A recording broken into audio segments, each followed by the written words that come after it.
আফগান বিজয় হয়েছে, সিরিয়া বিজয় হয়েছে, দিল্লি বিজয় হতে বেশি দূরে নাই। কথা বলুন চিৎকার দিয়ে, ঠিক কিনা বেঠি?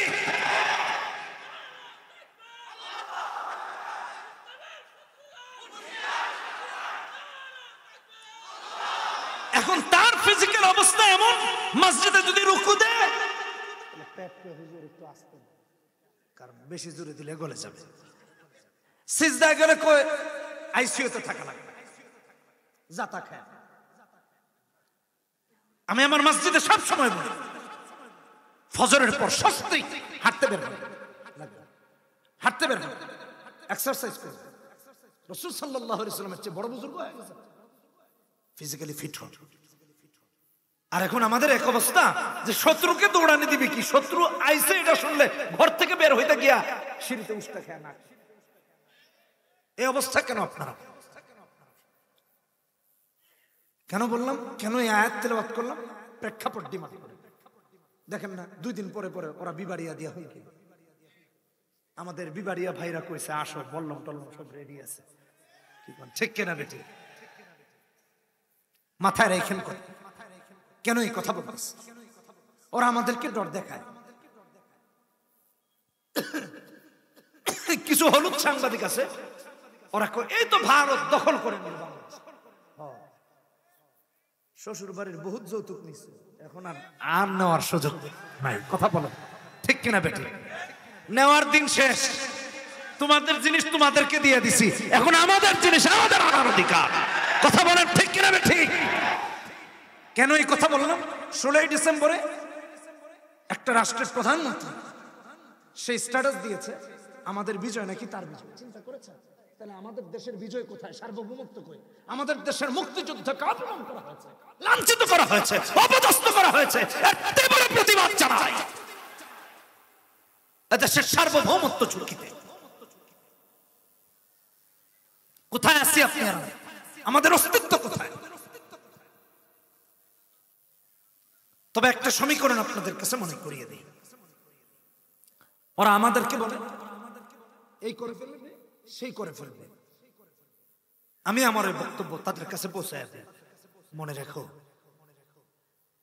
দেখলেন এক সাংবাদিক বলতেছে আমাদের এতগুলো হেলিকপ্টার আছে, এতগুলো যুদ্ধ বিমান আছে, এত সৈন্য আছে।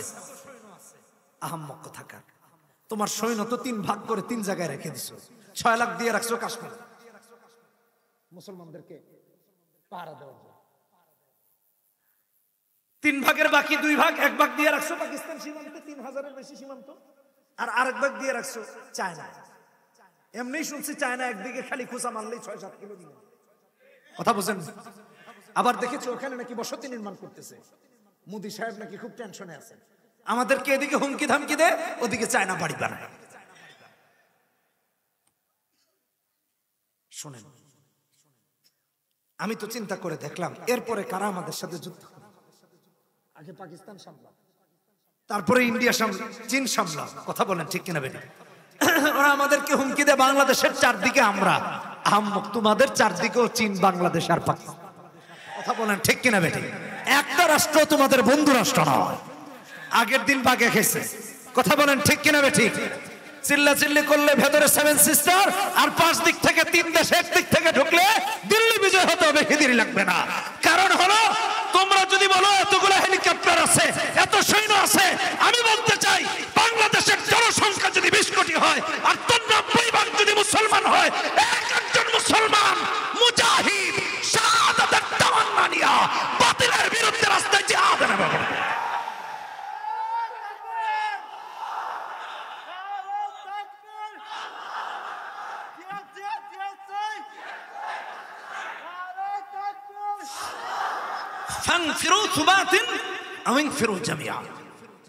দলে দলে অথবা ঐক্যবদ্ধভাবে বের হওয়া লাগে। এটা নির্দেশ কার? কথা বলেন কার? এটা আল্লাহ। বিগত দিনগুলোতে দেখেছি জিহাদকে নিয়ে কথা বলে, কেউ কেউ আবার দেখছি জিহাদের বিরুদ্ধে ফতোয়া সংগ্রহ করতে। আমি সমস্ত আলেমদেরকে সাক্ষী রেখে বললাম, তামাম পৃথিবীর কেউ যদি জিহাদকে অস্বীকার করে তার ঈমান নাই। ফতোয়া তো তার জন্য না, ফতোয়া তো মুমিনের জন্য। কুলিল্লাহু ইফতিকুম ফিল কালাম, ইস্তাফতুনাকা কুলিল্লাহু ইফতিকুম ফিল কালাম। কোথায় আপনাকে আমাকে নিয়ে যাওয়া হচ্ছে? মিসগাইড। জিহাদের তামান্না, জিহাদকে মুছে দেওয়া। কুরআনুল কারীমের সূরা নিসার 10ম রুকু পুরোটা তেলাওয়াত করেছি, 1 পৃষ্ঠার মতো। 8 নম্বর পৃষ্ঠা থেকে শুরু হয়েছে, 9 নম্বর পৃষ্ঠার 1 আয়াত সহ। এই আয়াতগুলো আল্লাহ তাআলা জিহাদের জন্য নাজিল করেছেন। জিহাদের আয়াত, জিহাদের রূপ। কোরআনে আরো আল্লাহ জিহাদের কথা বলেছেন। জিহাদ এটা মুক্তির পথ। জিহাদ সন্ত্রাসবাদকে রুখে দেওয়ার মাধ্যম। বিগত দিনগুলোতে আমরা জিহাদের কথা মুখেও আনতে পারিনি। জঙ্গি ট্যাগ দেয়া হতো, অথচ এটা কোরআনের একটা বিধান। কারো খারাপ লাগলে তার ঈমান নাই, আপনি মুফতি সাহেবদের থেকে ফতোয়া নিয়েছেন। এই জিহাদের আলোচনা সশব্দে, অর্থাৎ জিহাদ শব্দে কোরআনে প্রায় 43 বা 44 বার আসছে কোরআনে কারিমে। অতএব কেউ যদি জিহাদকে অস্বীকার করে, সে কোরআনের 43টা আয়াতকে প্রায় অস্বীকার করে। ঈমান থাকবে কি করে একটু চিন্তা করে। জিহাদ জঙ্গিবাদ হয় কেমনে? কখনো হতে পারে। যুগে যুগে দিনের পর দিন আলেমদেরকে জঙ্গি বানিয়ে নানান ধরনের চাপ প্রয়োগ করা, জেলখানায় দেওয়া, মিথ্যা মামলা দেওয়া, এগুলো নিত্যদিনের অভ্যাসে পরিণত হয়েছে। আমাদের র্যাবের পক্ষ থেকে একটা স্টেটমেন্ট দেওয়া হয়েছে, আপনারা দেখেছেন। র্যাব বলেছে যতগুলো জঙ্গি ঘটনা ঘটেছে প্রত্যেকটার আড়ালে নাটক তৈরি করা। এটা 17 বছর পরে প্রকাশিত হয়েছে। কেন এগুলো করা হয়েছে? কাকে খুশি করার জন্য? কার স্বার্থের জন্য? শাব্দিক অর্থে জিহাদ বলা হয় প্রচেষ্টা করা, সাধনা করা, চেষ্টা করা, ট্রাই করা।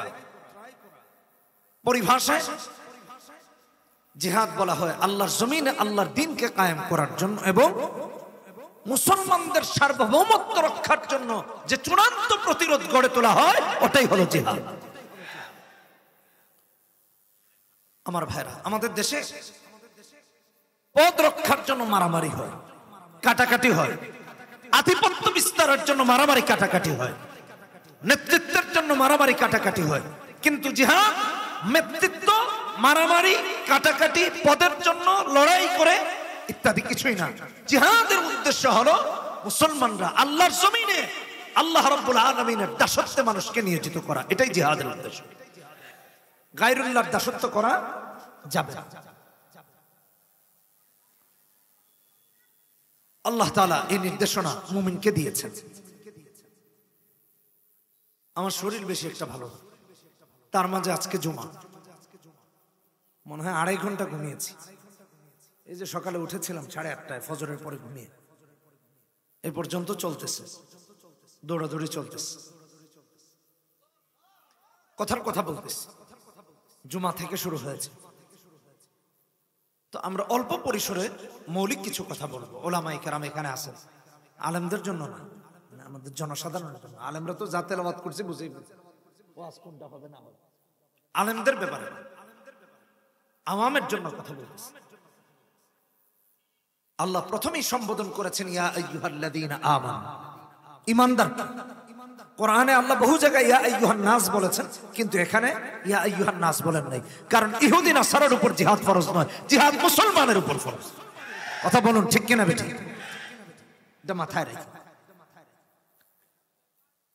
খুযু হিযরাকুম ফানফিরু সুবাতিন আও ইনফিরু জামিআ, সতর্কতা অবলম্বন করতে বলেছে। মুমিনকে সতর্কতা অবলম্বন করতে বলেছেন।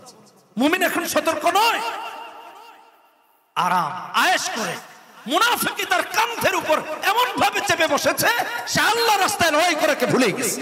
আরামের বিছানায় ঘুমাচ্ছে আর নেতৃত্ব দিচ্ছে। এটা মুমিনের পরিচয়।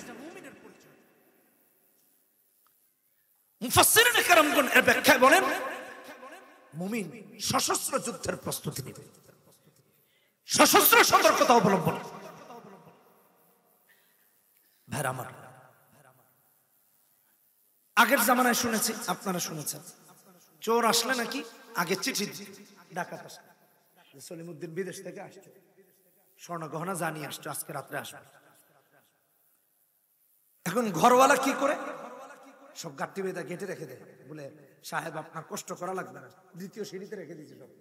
এরকম কিছু না, সতর্কতা অবলম্বন করে। এই সতর্কতা কয়েক ধরনের হয়। ফ্যামিলিকে সতর্কতার সাথে এক জায়গায় স্থানান্তর করে অথবা রুমে স্থানান্তর করে। সবচেয়ে মজবুত যে ঘর, বাড়ির নামি দামি জিনিস ওই ঘরে রাখে। তৃতীয় সতর্কতা অবলম্বন করে লাঠি সোটা নিয়ে রেডি হয়, বলে মামুজান আসো। বলেন ঠিক কেন বেঠে? আপনারা কি জানি বলেন, খেলা টেলা হবে না কি জানি, হ্যাঁ এগুলো আর বলতে চাচ্ছি না, আপনারাই কোন, আমি আর বলতে চাচ্ছি না। আর যদি ঘরে একজন ওই রকম হিটলার লেডি থাকে, তাইলে তো কয় যারা রক্ত খেকো, বুঝেন নাই কথা, কত মানুষের খুন লেগে আছে হাতে, তার কোনো হিসাব নাই, কোনো অনুশোচনা নাই। কথা বলে কোনো অনুশোচনা আছে? আক্ষেপ নাই, আফসোস নাই। কত খুন দরকার চিন্তা করে দেখেন তাদের। এরকম একজন যদি ঘরে থাকে, তাহলে জামাইরে কইব তুমি অবসরে দাও, দায়িত্বটা আমার দিও, বটিটা নিয়ে আমি রেডি থাকি। কি বলেন ঠিক কিনা বেটি? খুযু হিযরাকুম ফানফিরু সুবাতিন আও ইনফিরু জামিআ।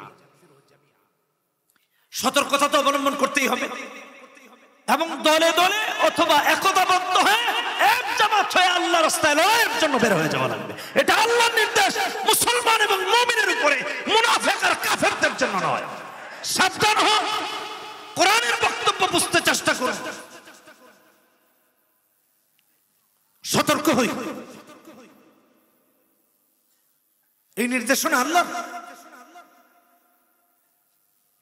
এখন আমাদের অবস্থা এগুলো নাই, এমন অবস্থা মুসল্লি তো রিজেক্ট, মসজিদে গিয়ে চেয়ার দাঁড়িয়ে পারে না, বসে পারে না, চেয়ার লাগে। আমি একটা বিশ্লেষণে দেখেছি যে যাদের একটু টাকা পয়সা আছে, ধরেন রাস্তায় উষ্টা খাইছে, এও চেয়ার নিয়ে মসজিদে বসে, মানে এটা একটা ব্যাটাকে, সবাই বসবে আমি বসবো না, আমার পাশা মাটিতে লাগবে, দামি না? ফেরেশতার বাড়ি খেলে দামি আর কম দামি সব এক হয়ে যাবে। কথা বলেন ঠিক কেন বেটা? আচ্ছা, আমার বলা উদ্দেশ্য এটা না। মসজিদে চেয়ার নিয়েছেন কেন? আপনি দাঁড়িয়ে পড়েন, আপনি দাঁড়াতে পারেন, দাঁড়িয়ে পড়েন। আপনি দাঁড়াতে পারেন না, আচ্ছা ঠিক আছে, রুকু সিজদা অসুবিধা, আপনি মাটিতে বসেন, সমস্যা কোথায়? আপনি সব করতে পারেন, মসজিদে গিয়ে চেয়ার লাগে, এটা কেমন? ফজরের নামাজে নামাজ হচ্ছে, বেচারা পাশে রুকু সিজদা সব শেষ, খালি সালামে শুরু আর বাকি সব ঘুমের মাঝেই চলে গেছে, স্বপ্নে নামাজ আদায় করেছে। এটা কোন নামাজ? কেন আপনি চেয়ারে বসেছেন? এক ধনী এলাকায় গিয়েছি, মাঝখানে দাঁড়ায় মনে হয়েছে যে আমি খুব অসহায়। কেন জানেন? দুই সাইড থেকে চেয়ার যেভাবে চেপে আসতেছে, কিছুদিন পরে মাঝখানে আর মুসল্লি থাকবে, সব চেয়ার। এরপরে ইমাম সাহেব বলবে তো আমি আর দাঁড়ায় করবো, আমার একটা চেয়ার দাও। কথা বুঝেন নাই? ইমামের দাম নাই। এগুলো কি শুরু করেছে? ফিট হতে হবে।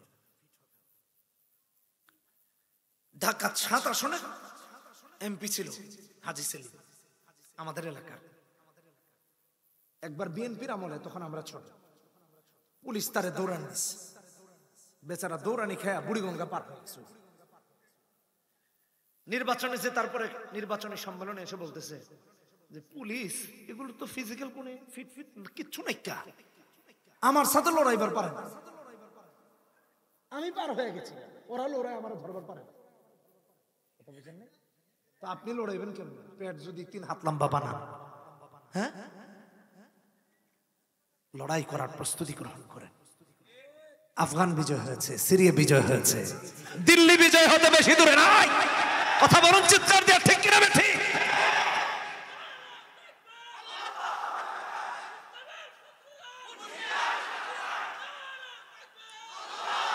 এখন তার ফিজিক্যাল অবস্থা এমন, মসজিদে যদি রুকু দেয় একটু হুজুর একটু আস্তে, কারণ বেশি জোরে দিলে গলে যাবে। সিজদায় গেলে কই আইসিইউতে থাকা লাগবে, জাতা খায়। আমি আমার মসজিদে সব সময় বলি, ফজরের পর সস্তি হাঁটতে বের হবে, হাঁটতে বের হবে, এক্সারসাইজ করবে। রাসূল সাল্লাল্লাহু আলাইহি ওয়াসাল্লামের চেয়ে বড় বুজুর্গ হয়ে গেছে, ফিজিক্যালি ফিট হন।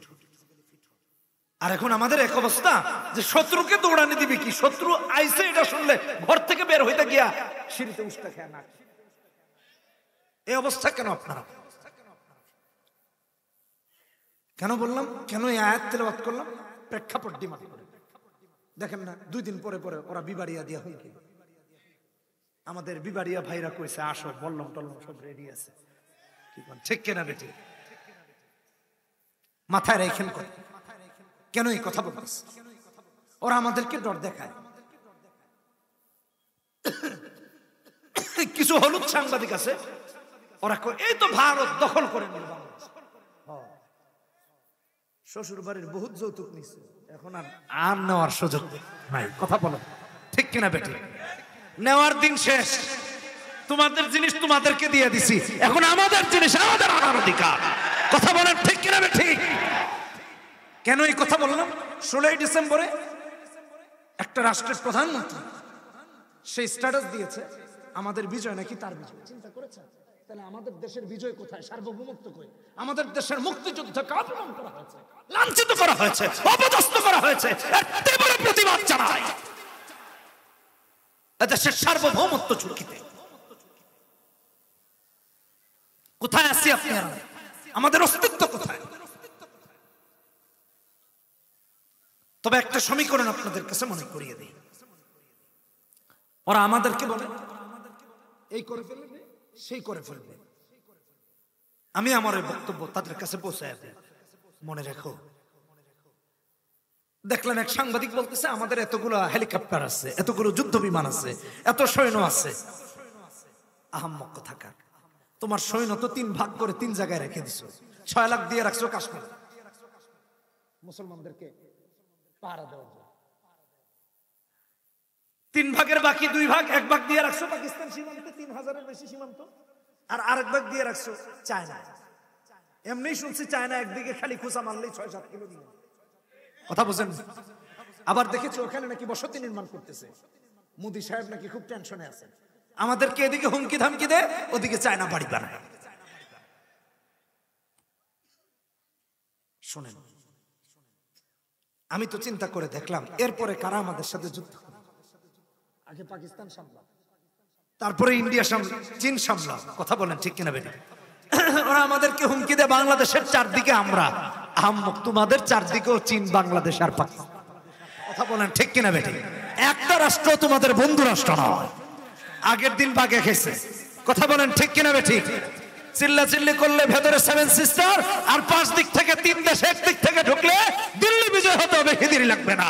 কারণ হলো তোমরা যদি বলো এতগুলো হেলিকপ্টার আছে, এত সৈন্য আছে, আমি বলতে চাই বাংলাদেশের জনসংখ্যা যদি 20 কোটি হয় আর 90 ভাগ যদি মুসলমান হয়, একজন মুসলমান মুজাহিদ শাহাদাতের তামান্না নিয়া বাতিলের বিরুদ্ধে রাস্তায় জিহাদ করবে।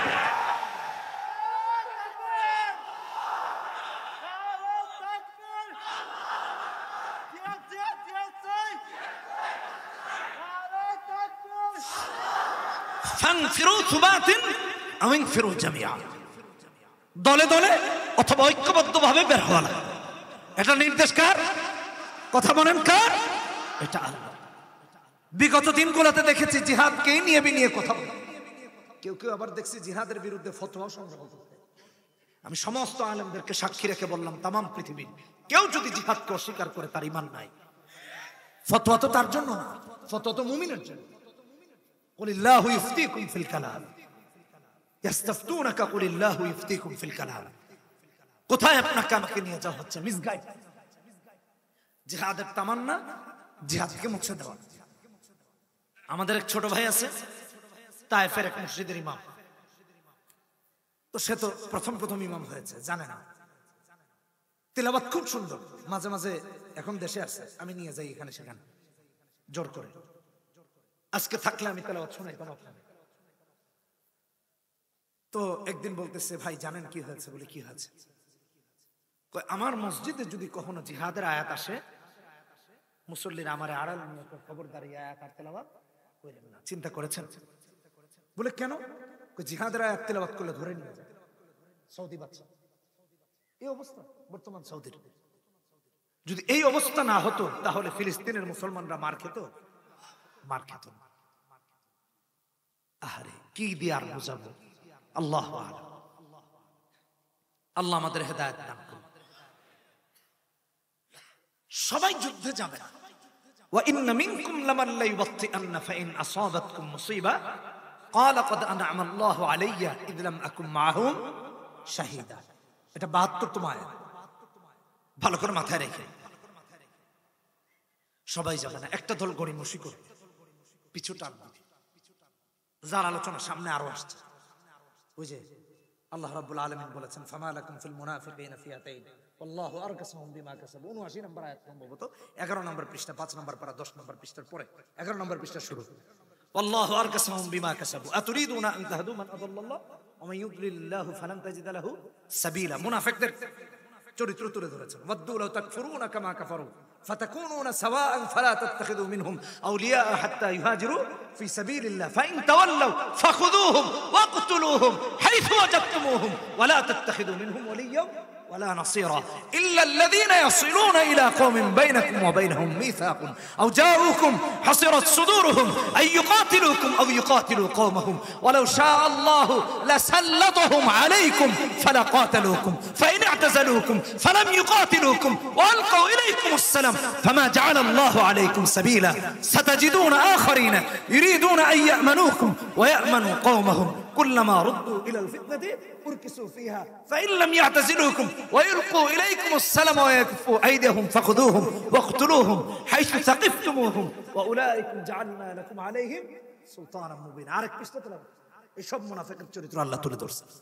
এই সমাজে আছে না? অলরেডি 2 পৃষ্ঠা তেলাওয়াত হয়ে গেছে আপনাদের এখানে ভাষ্যের উপরে। এটা মুনাফিকের চরিত্র। রাসূল সাল্লাল্লাহু আলাইহি ওয়াসাল্লামের সাথে সব সময় জিহাদের বিরুদ্ধে ওদের অবস্থান কোনো না কোনো ভাবে ছিল। যদি এখানে উহুদের কথা আসছে, আব্দুল্লাহ ইবনে উবাই 300 সৈন্য নিয়ে ভাগছে, পেছন থেকে পালায়ন করেছে। রাসূল সাল্লাল্লাহু আলাইহি ওয়াসাল্লাম যুদ্ধের পোশাক খুলেন নাই।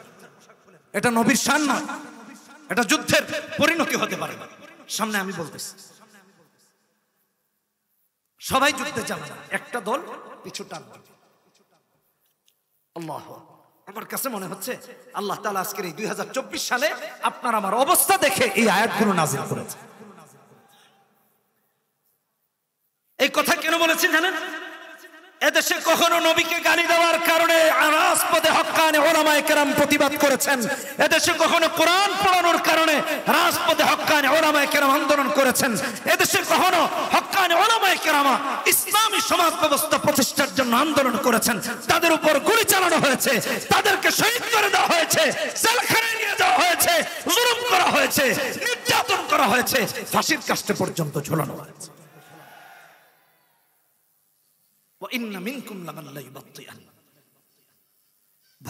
আমি কোন জায়গায় কি কথা বলবো? টুকটাক দুঃখ একটু শেয়ার। আলেমদের উপর কি জুলুম না গিয়েছে দেখেন। মুনাফিকরা যুদ্ধে যায় না, পিছে থাকে। মুজাহিদরা যদি কখনো কোনো বিপর্যয়, যুদ্ধের ময়দান তো জয় পরাজয় হতেই থাকে, উত্থান পতন, কখনো এই পক্ষের কখনো অপক্ষের। চূড়ান্ত বিজয় না পর্যন্ত বোঝা যায় না বিজয়টা কার হলো। ওরা যখন দেখে মুসলমানদের কোনো খারাপ সময়, তখন কি কয় জানেন? ক্বালা ক্বাদ আনআমা আল্লাহু আলাইয়া ইয লাম আকুম মাআহুম শাহীদা। কয় আল্লাহ আমাদের উপর ইহসান করছে রে, আমরা যাই নাই, ভালো হইছে। এটা মুনাফিকদের বক্তব্য। ভাইরা আমার, বিশ্বাস করুন আল্লাহর কসম, এই বক্তব্য যেন আমার কানে আজও বাজতেছে। বিগত সরকারের আমলে 6 মাস বাসা বাড়িতে থাকতে পারি। ফোন যখন অন করেছি, ফোন আসতো, ভাই কোথায় আছেন? কবে জানি আপনারে ধরে সিরিয়ালে তো আপনি আছেন, খোঁজ নিয়ে আমারে বলে। তো কি অবস্থা? কয় আমরা কার কাছে যাব? চাচার বাড়ি জায়গা নাই, মামার বাড়ি জায়গা নাই, ফুফুর বাড়ি জায়গা নাই। কয় তোর কারণে আমাদের সবাই রে ধরে, তুই আসিস না বাবা, রাস্তায় রাস্তায় থাক। বহু আলেমরা অটো রিকশা চালিয়েছেন, রাস্তায় রাস্তায় ঘুরে ঘুরে রাত পার করেছেন, খাবার পান নাই। রমজান মাস, কতজন তাদের সন্তানকে বলছে, কইছিলাম না হুজুর গুলোকে যাইস না, দেখছো আল্লাহ তোরে বাঁচায় দিছে। ক্বালা কাদ আনআমাল্লাহু আলাইয়া ইয লাম আকুম মাহুম শাহীদা। অনেকে কইছিল হুজুরদের সাথে থাকতে যে না করছি, দেখছো হুজুররা এখন জেল খাটতেছে, তুই যদি থাকতি তাইলে তুইও জেল খাটতি, আল্লাহ তোরে বাঁচায় দিছে। আমি সুস্পষ্ট ভাষায় বলি, এটা মুমিনের বক্তব্য না, এটা মুনাফিকের বক্তব্য। ইসলামের পক্ষে যারা লড়াইয়ে বা প্রতিবাদে কাফের মুশরিকদের রাজপথে নামতে পারে না, তারা মুনাফিক, তারা মুসলমান নয়। ইসলামের শত্রুরা, ইসলামের শত্রুরা আলেমরা দিনের পর দিন কেঁদেছেন রাস্তায় রাস্তায়, কোথায় থাকবেন, কার বাড়ি থাকবেন? ভাই, আমাদের যাদের সামর্থ্য ছিল তারা তো এক জায়গায় থেকেছে, কোনো না কোনো জামা কাপড় খুলে সিভিলে হাঁটা চলে, রিক্সা চালাচ্ছে, মোটর সাইকেল চালিয়েছে। কি অপরাধ? কোন হুজুর কোথায় বোমা মেরেছিল বলেন? আপনাদের এই আশপাশের এমন আলেমের নামে এমন মামলা দেওয়া হয়েছে, যে লোক বয়োবৃদ্ধ, নিজে হাঁটতে পারে না, উনি নাকি বোমা মারছে। মানে শয়তানও তো বলবে, তোরে বাদ দিয়া আমি তোর গোলাম হয়ে তোরে আমার নেতা বানাবো। এত বড় শয়তানি কোথায় শিখছিস? এখন আমার অবসর নেওয়া দরকার, কারণ এত বড় শয়তান তৈরি হলে তার আমার দরকার নেই। আমার নেতৃত্বের জায়গায় কেন এই সমাজ ব্যবস্থা আমাদের বলে? অপরাধটা কি, কি কারণ, কে বুঝাবে আমাদের? আল্লাহ রাব্বুল আলামিন এই জন্য বলেছেন, ওয়ালাইন আসাবাকুম ফাদলুম মিনাল্লাহি লায়াকুলান্না কাআল্লাম তাকুম বাইনাকুম ওয়া বাইনাহু মাওয়াদ্দা ইয়া লাইতানি কুনতু মাআহুম ফাফুযা ফাওজান আযীমা। মুমিন যখন বিজয় হয় তখন আবার আক্ষেপ করে বলে, আহারে আমি যদি মুসলমানের সাথে থাকতাম তাইলে তো বিজয়টা আমারও হতো। ঠিক কিনা বেঠিক জোরে বলেন? কয় 5 আগস্ট যদি আলেমদের সাথে থাকতাম তাইলে তো আজকে ভিন্ন লেবাস।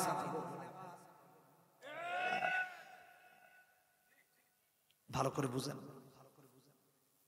এটা মুনাফিকের বক্তব্য। লড়াই কারা করবে? আল্লাহ তাআলা কোরআনে কারীমে উল্লেখ করে দিয়েছে, যার পদের লোভ আছে, যার ক্ষমতার লোভ আছে, যার অর্থের লোভ আছে, সে লড়াই করবে, কারণ সে চেয়ার রক্ষার জন্য পাবে। মুমিন চেয়ার রক্ষার জন্য লড়াই করে, মুসলমানেরা লড়াই করে আল্লাহর জমিনে আল্লাহর দ্বীন কায়েমের জন্য।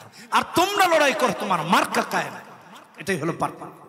তোমরা শয়তানের দাসত্ব প্রতিষ্ঠা করতে চাও, আর একজন মুসলমান হক্কানি আলেম পীর মাশায়েখ বুজুর্গরা আল্লাহর জমিনে আল্লাহর দ্বীন কায়েম করার জন্য আন্দোলন করে, রাস্তায় রাস্তায় প্রতিবাদ করে, প্রয়োজন হলে জেলখানায় যায়। সতর্ক হই, সাবধান।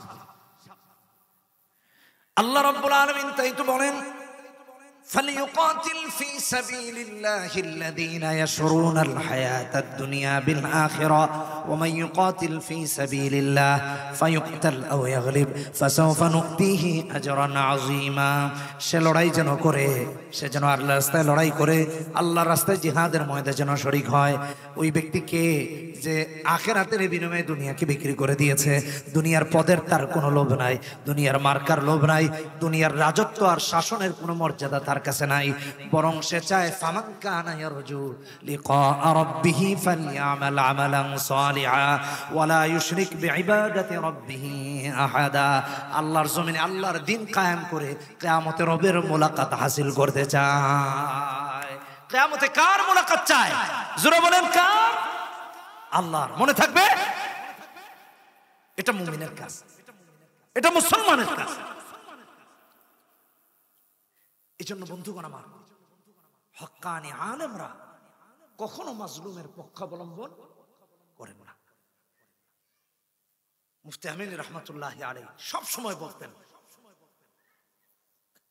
এখানে আমার এক মুফতি সাহেব বন্ধু আছে, আমরা একসাথে লালবাগ জামিয়া ফারে, ও শুনতেছে, এখানে ছিল, বাইরে গেছে, ভালো করে শুনে। দরবারি হুজুরদের ব্যাপারে খুব জঘন্য ভাবে নিন্দা করতেন। দরবারি হইল, কেউ হক্কানি হয়, কেউ দরবারি হয়, বিভিন্ন জনের কাছে গিয়ে চাটামি করে, দৌড়াদৌড়ি করে, এগুলা খুবই দুঃখজনক। এটা আলেমের শান, আলেমের শান, আলেমের মর্যাদা আকাশচুম্বী। কাছে গিয়ে আপনি মস্তক অবনত করেছেন। কেন করেছেন? বাসা বাড়িতে যখন থাকতে পারি না, অনেকে আমাকে বলেছে আমাদের আত্মীয় স্বজন থেকে নিয়ে, বন্ধু বান্ধব থেকে নিয়ে, আসো তোমাকে নিয়ে অমুকের কাছে যাই, আসো তোমাকে নিয়ে অমুক সংস্থার কাছে যাই। আমি বলেছি আল্লাহর দ্বীন কোরআন এবং সুন্নাহর এত দূর দিন আসে নাই।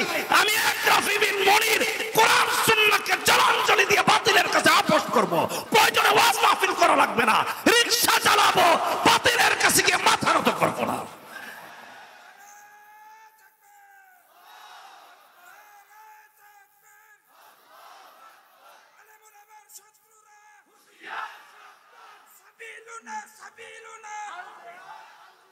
বন্ধুগণ, আমার এই বক্তব্য রেকর্ড হচ্ছে, আমার সে সকল বন্ধুরা দেখবে।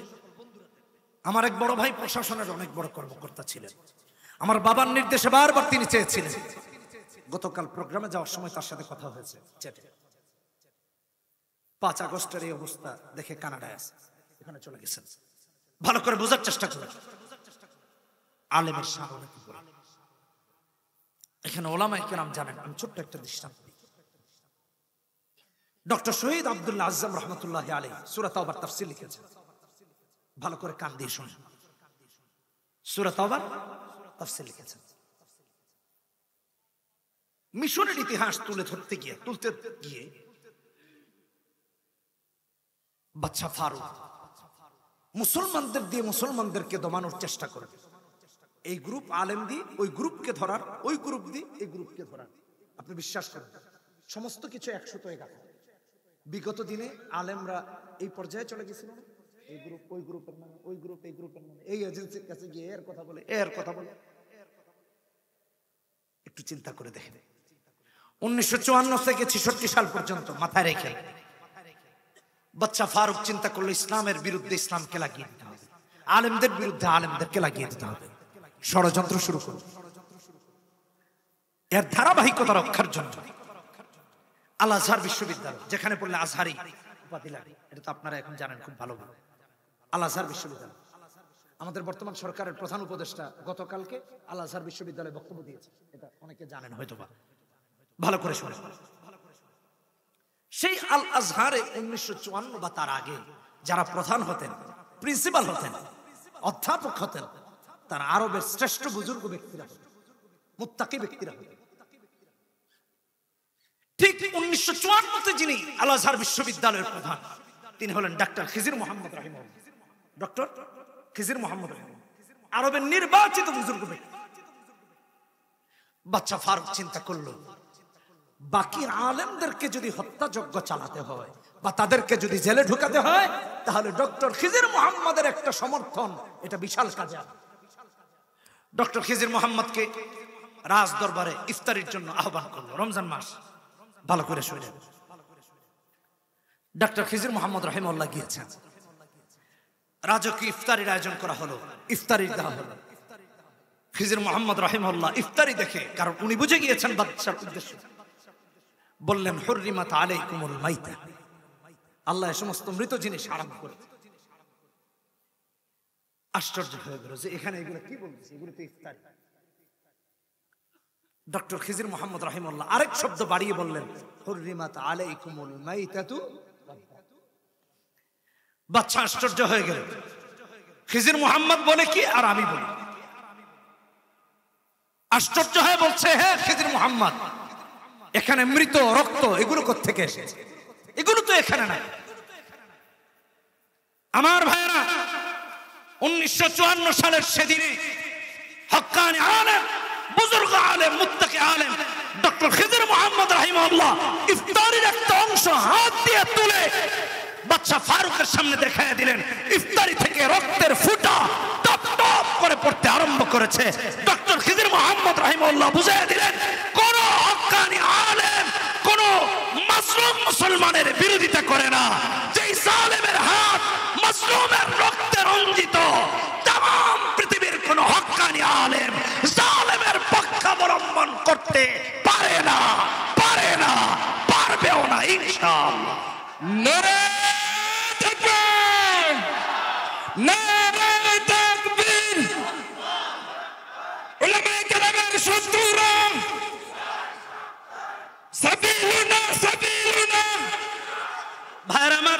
করে একটু বোঝার চেষ্টা করেন। ফায়ুকতাল আও ইয়াগলিব ফাসাউফা নুতিহি আজরান আযীমা। মুমিন শহীদ হোক অথবা গাজী হোক, তার হারাবার কোনো কিছু নাই। আমি সংক্ষিপ্ত আকারে একটা স্টোরি এড করে যাই। মুতার যুদ্ধের জ্বলন্ত প্রমাণ।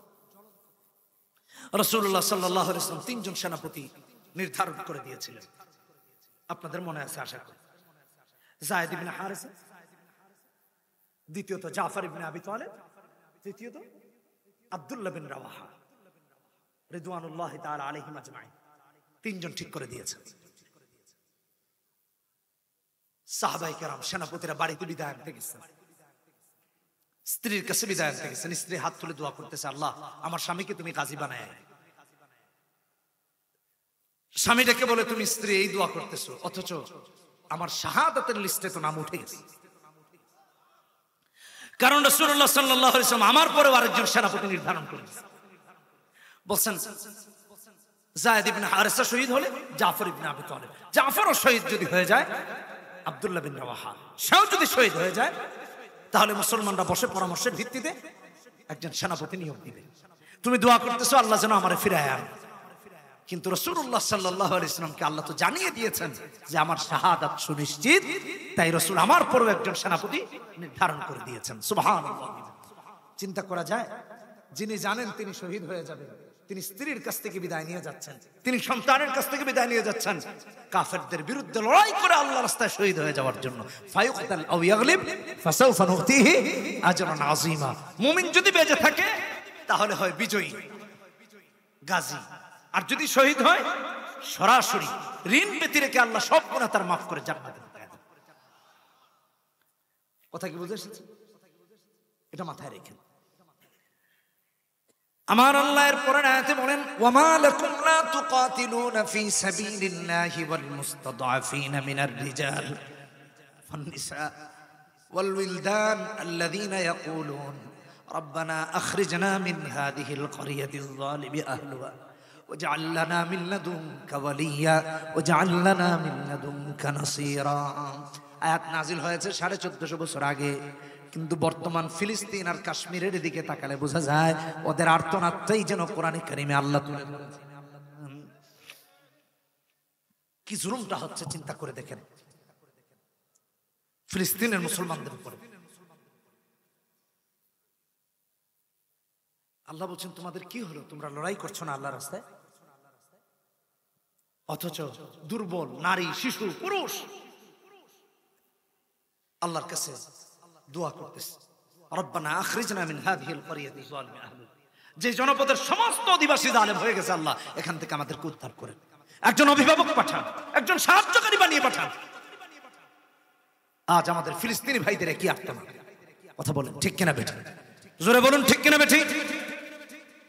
এজন্য আপনাকে আমাকে সেই স্পৃহা, সে আগ্রহ আমার ভাইকে, আমার বোনকে উদ্ধার করার রাখতেই হবে। কথা বলেন ঠিক কিনা বেঠি? আল্লাহ যদি সুযোগ দেন তাহলে সেই উদ্ধার কার্যে আমরা অংশগ্রহণ করব। কথা বলুন ঠিক কিনা বেঠি?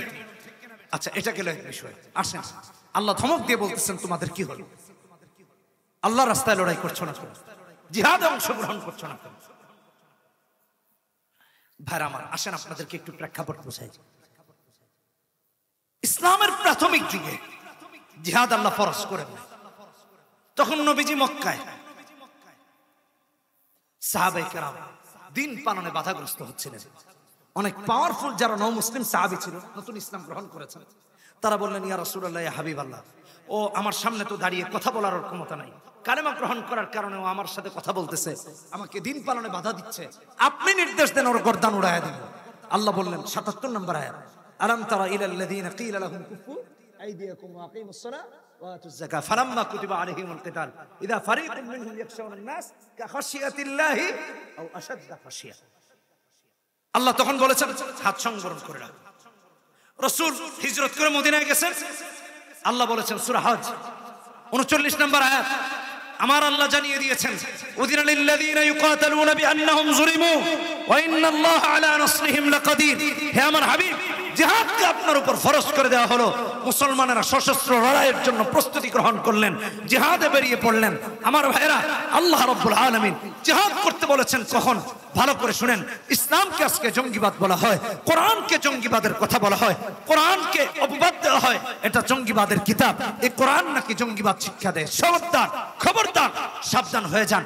আল্লাহ রাব্বুল আলামিন সূরা বাকারাতে 190 নম্বর আয়াতে বলেছেন, ওয়াকাতিলু ফি সাবিলিল্লাহ আল্লাযীনা ইউকাতিলুনাকুম ওয়া লা তা'তাদু। লড়াই করো তাদের বিরুদ্ধে যারা তোমাকে হত্যা করতে আসছে। একটা ইতিহাস দেখাতে পারবেন না মুসলমানেরা বিক্ষিপ্তভাবে কোথাও আক্রমণ করেছে, কাউকে হত্যা করেছে। বরং আল্লাহ বলছেন ইউকাতিলুনাকুম আল্লাযীনা ইউকাতিলুনাকুম, যারা তোমাদেরকে হত্যা করতে এসেছে, বাবে মুফআলা থেকে এসেছে। উলামায়ে কেরাম বলতে পারতেছেন, আমার ভাইয়েরা, যারা তোমাদেরকে হত্যা করতে আসছে তাদের বিরুদ্ধে প্রতিরোধ করে তুলো। তোমরা আমাকে মারবা, তোমরা আমার ঘর জ্বালিয়ে দিবা, তোমরা আমার মস্তক অবনমিত করবা, তোমরা আমার মাথা আলাদা করে দিবা, আর আমরা দেখবো। তা হতে পারে না। ইসলাম এটাকে সমর্থন করে নাই, বরং তোমরা আমাকে মারতে আসবা, আমরাও তোমাদের বিরুদ্ধে প্রতিরোধ করে তুলবো। কথা বলেন ঠিক কিনা বেঠিক? আল্লাহ রাব্বুল আলামিন এই আয়াতের শেষাংশে বলেছেন, ওয়ালা তা'তাদু ওয়ালা তা'তাদু ইন্নাল্লাহা লা ইউহিব্বুল মু'তাদিন। এর ব্যাখ্যা যদি করি, মুসলিম শরীফের হাদিস 4619 নম্বর হাদিস। तमाम পৃথিবীর ইসলাম বিদ্বেষীদেরকে সাক্ষী রেখে বলছি, রাসূলুল্লাহ সাল্লাল্লাহু আলাইহি ওয়াসাল্লামের হাদিস দেখো, তোমাদের যুদ্ধের কোনো নীতি নাই, কারণ সন্ত্রাসীদের যুদ্ধের কোনো নীতি থাকে না, জিহাদের নীতি আছে। রাসূল বলেছেন, খবরদার, কারোর সাথে চুক্তি থাকলে চুক্তি ভঙ্গ করবা না, এটা যুদ্ধের নীতি লঙ্ঘন। শুধু তাই না, রাসূল সাল্লাল্লাহু আলাইহি ওয়াসাল্লাম এই হাদিসে বলেছেন, নারী শিশুর উপর আক্রমণ করবা না, এটা যুদ্ধের নীতি লঙ্ঘন। শুধু তাই না, রাসূল অন্য হাদিসে বলেছেন, ভাইরা আমার, কেউ যদি থাকে তার অঙ্গহানি করো না, এটা যুদ্ধের নীতি লঙ্ঘন করা হবে। শুধু তাই না, রাহমাতুল লিল আলামিন নবী বলেছেন, তোমরা গনিমতের মাল যদি পাও, সে আমানতের খেয়ানত করবে না। রাসূল সাল্লাল্লাহু আলাইহি ওয়াসাল্লাম সর্বোপরি এই কথা বলেছেন, কোন বিধর্মী অন্য ধর্মাবলম্বী তার ধর্মের উপাসনায় যদি লিপ্ত থাকে, তার উপর আক্রমণ করো না। অথচ ওরা আমাদের মসজিদগুলো গুড়িয়ে দিয়েছে, ওরা আমাদের মাদ্রাসা জ্বালিয়ে দিয়েছে, বোমা মেরে মেরে আমাদের মসজিদগুলো ভেঙে দিয়েছে। শুধু তাই না, হসপিটালগুলো গুড়িয়ে দিয়েছে। শুধু তাই না, নারী শিশুকে মানবেতর ভাবে হত্যা করছে, শহীদ করে দিচ্ছে, নৃশংসভাবে হত্যা করছে। শরীর ঝাঁঝরা হয়ে গেছে, মাথা এক জায়গায়, অঙ্গ আরেক জায়গায়, হাত আরেক জায়গায়, পা আরেক জায়গায়। ওরা আমাদেরকে সাম্প্রদায়িক সম্প্রীতির সবক দেয়, ওরা আমাদেরকে বলে জঙ্গি, ওরা ইসলামকে বলে জঙ্গি। আল্লাহর কসম করে বলি, আল্লাহর কসম করে বলি, আল্লাহর কসম করে বলি, যারা ইসলামকে বলে জঙ্গিবাদ, যারা কোরআনকে বলে জঙ্গিবাদের কিতাব, যারা মুসলমানদেরকে জঙ্গি বলে, যারা দাড়িওয়ালাদেরকে জঙ্গি বলে, যারা টুপিওয়ালাদেরকে জঙ্গি বলে, তাম পৃথিবীতে তারাই জঙ্গি, তারাই জঙ্গি, তারাই জঙ্গি। মুসলমানেরা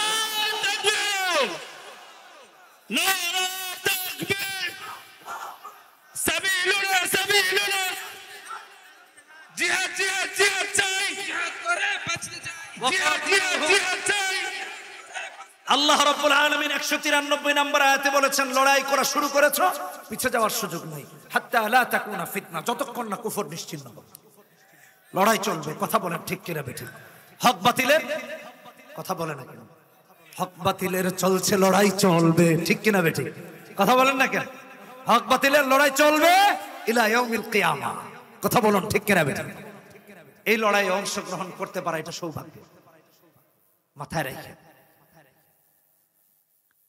আল্লাহ তাআলা কোরআনে বলেছেন, ওয়াজআলা কালিমাতাল্লাযীনা কাফারুস সুফলা ওয়া কালিমাতুল্লাহি হিয়াল উলিয়া।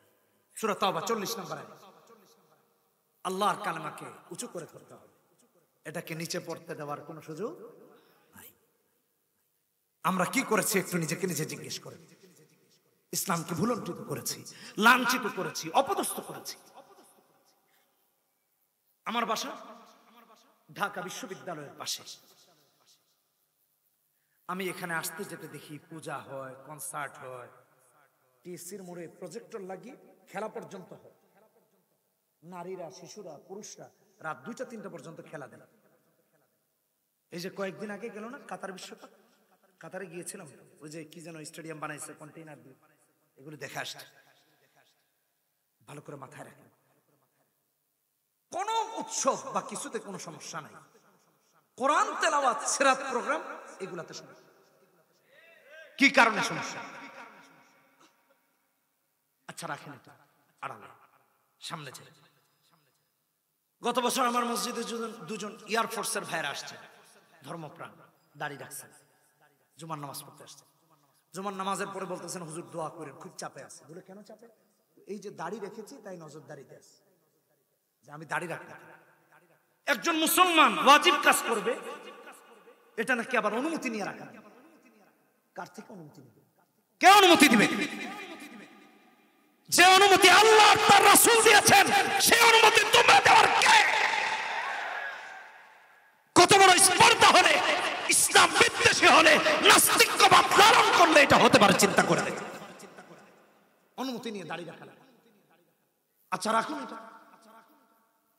বলতেছে হুজুর শুধু তাই না, মসজিদে যদি একটু আগে যাই কোরআন পড়তে, মসজিদে সুন্নাত নামাজ আদায় করতে, আমি মসজিদে আগে যাই কেন? সেজন্য আমার পিছনে গোয়েন্দা লাগায় আমাকে নজরদারিতে রাখছে। আমি মসজিদে আগে যাই কেন? এই আহাম্মক গুলো মসজিদে কি কেউ গাঁজা খাইতে যায়, মদ খাইতে যায়? তো তার পিছনে নজরদারি কেন? প্রেশারাইজড, প্রেশারে রাখে। দেখেন না সব প্রোগ্রাম বিশ্ববিদ্যালয়ে চলে, কোরআনের প্রোগ্রামে আক্রমণ করা হয়েছে। গত রমাদান কোরআন তেলাওয়াত হামলা করেছে, রক্তাক্ত করেছে কারি সাহেব। কারি সাহেব হসপিটালে গিয়েছেন কিসের কারণে?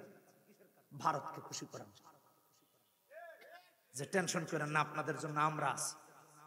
আর ওরা মুনাফিকের চরিত্র লাগায় মুসলমান বুঝায়া মুসলমানদেরকে এতদিন নির্যাতন করেছে। আপনি সরকার না কে সরকার এটা আমার দেখার বিষয় না। আমার বিশ্ববিদ্যালয়ে আমার ভাই কোরআন পড়তে পারে না কেন? অন্য ধর্মের সব পারে। এই নিশ্চয়তা তো আপনার দেওয়া দরকার ছিল। এটা তো শুধু ধর্মীয় স্বাধীনতা নয়, এটা তো সাংবিধানিক অধিকার। কে অধিকার ক্ষুণ্ণ করলো? আপনারা যারা সমর্থন করেছেন, তওবা করে কালেমা পড়ুন, তওবা করে কালেমা পড়ুন, নয়তো আপনারও ইসলাম চলে গেছে। ইসলামে তো সস্তা জিনিস না যে চাইলেই আপনি যেমন চায় তা করবেন। ইংল্যান্ডে গিয়েছি, ইংল্যান্ডে, আমেরিকাতেও গিয়েছিলাম গত মে জুন মাসে। প্রথম লন্ডনে, লন্ডন থেকে স্কটল্যান্ড, স্কটল্যান্ড থেকে লন্ডন, এরপর আমেরিকা, কানাডা হয়ে এসেছি দেশে। ভালো করে বুঝেন, আমি সার্বিক দিক থেকে একটা কথা বলি। লন্ডনে ইস্ট লন্ডন মসজিদ, হোয়াইট চ্যাপেল গিয়ে দেখি কি সুন্দর মাইকে আজান হয়। পুরো এলাকা মনে হয়েছে আহা কতদিন পর জুড়ে আজান শুনলাম, দিলটা খুশি হয়ে গেছে। ইস্ট লন্ডন মসজিদ আমাদের বাংলাদেশের প্রতীক, আত্মাবাড়ি পার্কের সাথে পার্ক আর মসজিদ একসাথে। আমাদের মসজিদে কয়েকদিন আগে দেখলাম বেগম রোকেয়া বিশ্ববিদ্যালয়ে 16 বছর মসজিদে আজান মাইকে হতে নেয়। সমস্যাটা কোথায়? ইনকিলাব রিপোর্ট করেছে, আমার টাইমলাইনে শেয়ার করা আছে। সমস্যাটা কোথায়? কারে খুশি করতে? শয়তানকে এবং ওদের গডফাদারদেরকে খুশি করতে চায় যে আমরা থাকলেই এদেশে ইসলাম দমানো সম্ভব। এই জন্য তোমাদের জন্য আমাদের চেয়ে আস্থাভাজন বিশ্বস্ত আর কেউ নাই, এটা বোঝাবার জন্য আর কোনো কাজ।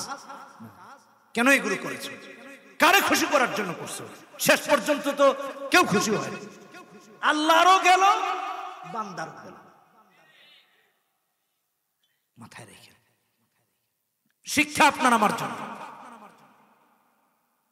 আমার ভাইরা, যেই দেশের 90% মানুষ মুসলমান, সেই দেশের সর্বোচ্চ বিদ্যাপীঠ ঢাকা বিশ্ববিদ্যালয়, যে বিশ্ববিদ্যালয়ে ইসলামিক স্টাডিজ রয়েছে, হাদিসের সাবজেক্ট রয়েছে, তাফসীরের বিষয় রয়েছে, কোরআনের বিষয় রয়েছে, যেই বিশ্ববিদ্যালয়ে 90% শিক্ষার্থী মুসলমান, সেই বিশ্ববিদ্যালয়ে যদি কোরআন তেলাওয়াত না করা যায়, কোরআনের প্রোগ্রাম ছাড়া সব করা যায়, এমন নাস্তিক মনা বিশ্ববিদ্যালয় আমাদের দেশে আমরা আমাদের সন্তানদের জন্য চাই না, চাই না, চাই না।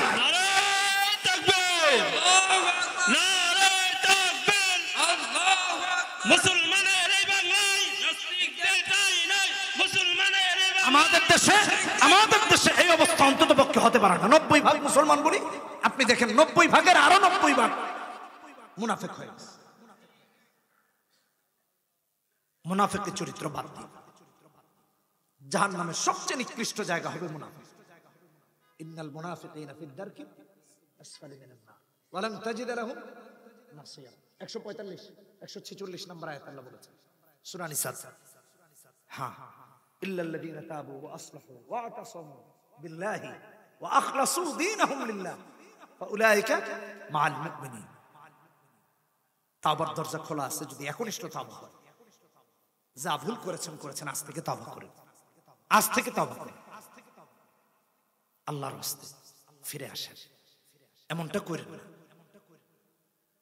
আল্লাহ তাআলা এজন্য আপনাকে আমাকে সতর্ক করে বলেছেন, আল্লাযীনা আমানু ইউকাতিলুনা ফি সাবিলিল্লাহ ওয়াল্লাযীনা কাফারু ইউকাতিলুনা ফি সাবিলিত তাগুত ফাকাতিলু আউলিয়া আশ-শাইতান ইন্না কাইদাশ শাইতানি কানা দাঈফা।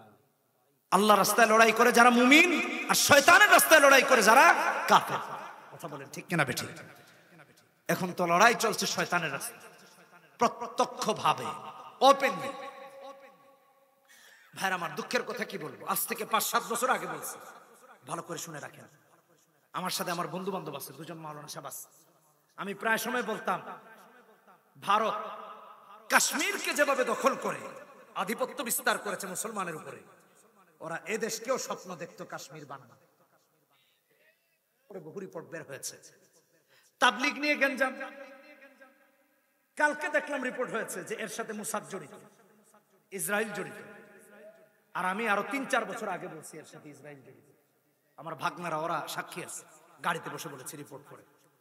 ভালো করে মাথায় রেখেন, আমাদের ভাইদের মাঝে বিভেদ তৈরি করার জন্য, ইসলামকে ভুলুণ্ঠিত করার জন্য, ইসলামকে চেপে রেখে বাতিল শক্তিকে আস্ফালন বাড়িয়ে দিয়ে ওইটাকে প্রতিষ্ঠা করার জন্য যারা চায়, ওরা কেউ আমাদের বন্ধু না, আমাদের দেশেরও।